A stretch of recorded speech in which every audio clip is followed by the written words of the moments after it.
இந்த சம் பாருங்க.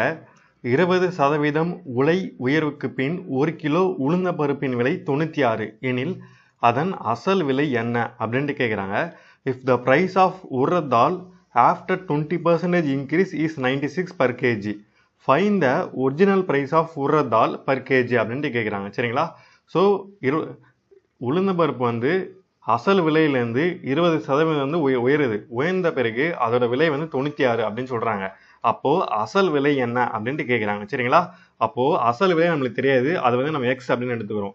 அப்போ எவ்வளவு உயருதுன்னு சொல்றாங்க? 20%. அப்போ 20/100 இன்ட்டு எக்ஸ். அப்போ உயர்ந்தப்புறம் எவ்வளவு சொல்றாங்க? 96. அப்போ அதை தான் வந்து நம்ம அப்படி எழுதியிருக்கோம்.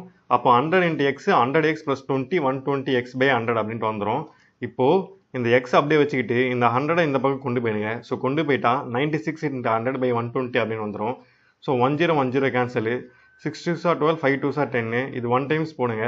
இது 1 டைம்ஸ் பேலன்ஸ் 3 6. அப்போ 16 6 are 96, 16 5s are 80. அப்போ x is equal to 80. அப்போ அசல் விலை என்ன அப்படின்னு பார்த்தீங்கன்னா 80.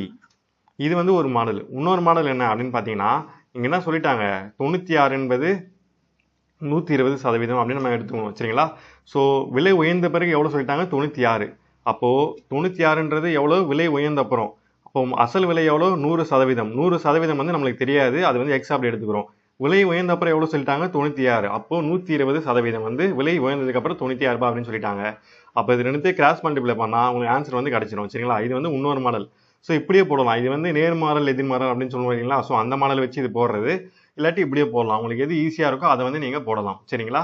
சரி, ஓகே.